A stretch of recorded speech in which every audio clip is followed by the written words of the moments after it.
What's going on, guys? I'm Chris, and this is Regular Guy Training. Today, um, pretty sure that you guys saw it.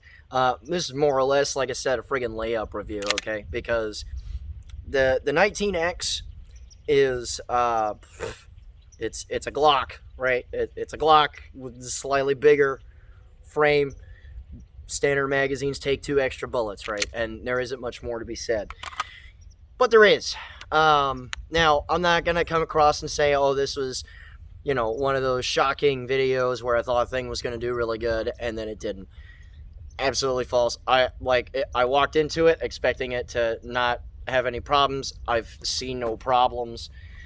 This gun has like 6,000 rounds on it, so not a ton. I have, however, my sample size is a lot more than just one because a bunch of people bought them when they first came out. And then when the Glock 45 came out, a bunch of people bought those too. But specifically on the 19X, more than anything else, like a lot of you, when the 19X first came out, my reaction to it was, why? We got the 17, we got the 19, why do we need to halfway... make a halfway step, I guess. And then I shot one for the first time. And you know what? I get it. And the reason why, and this is like years ago, and I get it. And the reason why I get it is actually very, very small and very, very subtle. Because when you make this frame slightly larger, you put a little more weight in a person's hand because you have a slightly bigger magazine and you have a little more of this. Some people, actually myself included, have noticed now that we've had the chance to mess with, 19Xs and Glock 45s and that kind of stuff, they've noticed that on 17s, for instance, when the gun comes out, and it's not like this isn't manageable, and it's not like this is a big old crippling thing, but they do notice in stock configurations anyway, especially recoil springs, there's a little more return bounce in how that thing functions. And what I mean is that during recoil impulse, when the gun returns, it has a returning bounce, right? Because you feel the thing go up, it rolls forward. When the action comes forward, it bounces again. And what a lot of people noticed when they started to compare the 19X and their 17s is that the return bounce on the 19X, because there's more weight concentrated here, but everything's timed a little bit quicker up here as far as the slide goes, that there is a little bit less of that. As far as the timing goes, it's a little bit sharper, it's a little bit faster, and it helps out. But as far as like follow-up shooting and that kind of stuff. And then you added the extra couple of rounds, and you have +2 floor plates which extend that, and then people that go further than that with other base plates that are out there and that kind of thing. So I after being confused at why it exists in the first place, like I get it.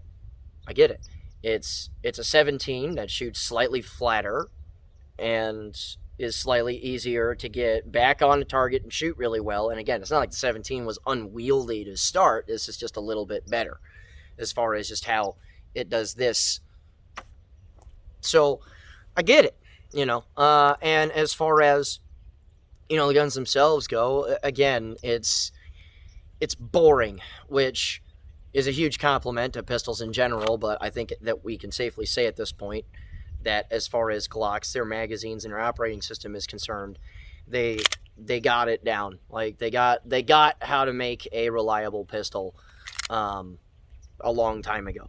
And then you have guys that add doodads and cut guns and throw on threaded barrels for compensators, like Travis did with his Parker Mountain machine setup, which was a direct mimic of my Gen 5 19. But I will say it isn't actually perfect. There is some stupid that comes with the 19X. One's fixable, one isn't fixable. Unless you start cutting things, which, so yeah, go ahead and do that, I guess. One's fixable. It comes with a dummy cord plug inserted into the frame already.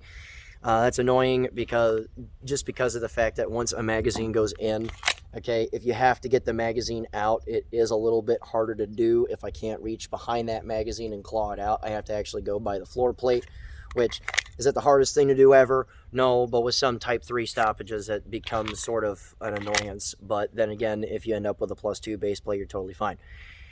This little toe up front makes that a little bit harder. and I don't even know why it exists, frankly. To me, it was a pretty dumb addition to it, because you have things like the Gen 5 guns that exist. And if you have things like the Gen 5 guns that exist, a lot of people recognized that those things came with their own magazines, and a lot of the early Gen 5 guns had this cut out into like a hook, and then they added a toe to their magazines so that it would help with stripping things out.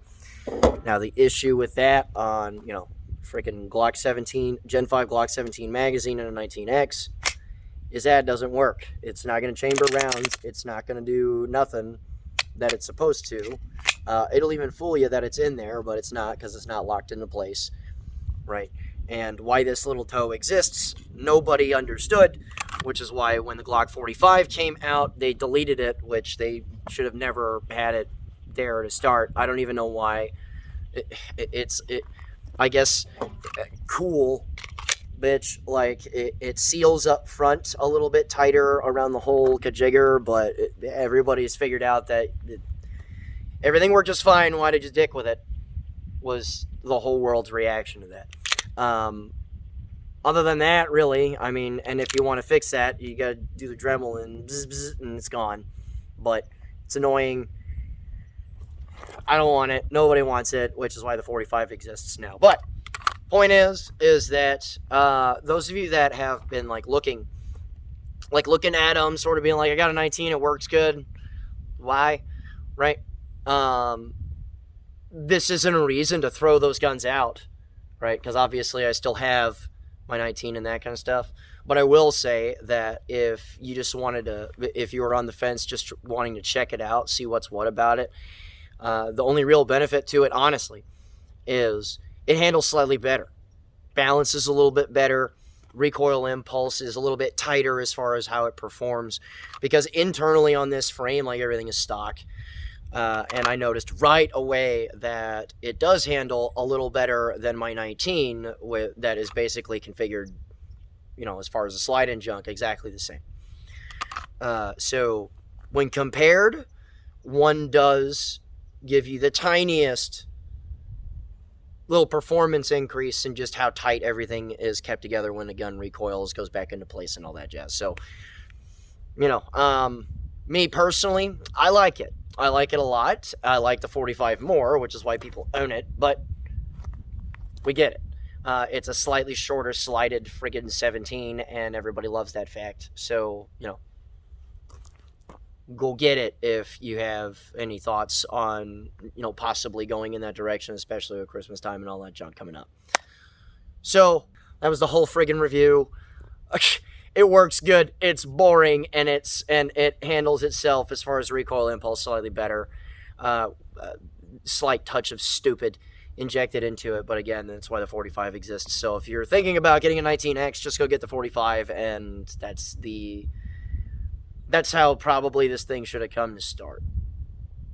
But that's all done. If you guys want to check us out on Facebook, if you want to come train with us, and if you want to support us on Patreon, links for all of that junk are in the description below. I will say that, throwing a couple of bucks at us a month through Patreon really, really does help. It allows me to come out and do junk like this. It allows me to do things like evaluate a rifle that I'm developing to sell people. And also, if you want to get something out of it, $41 a month gets you as much training that you want out of us as you can stand. So, and it's meant to be abused. So, because again, I would have killed for it if I was coming up and starting to train and I wanted to go do all that to start anyway. So, again, links for all of this are in the description below. Also, very, very soon, I am going to release a sale date. Yay, holiday sales. It's probably going to be out for 2 days, and very similar to Black Friday. That is how the pricing will go, where everything gets cut in half. And I will also be adding 2 additional classes to the website. One will be in Huntsville, Ohio. That's a pistol set and a open enrollment night vision class, for those of you that want to check that one out. So, with all that being said, remember guys, regular guys, firearm is the last defense against tyranny. Be easy.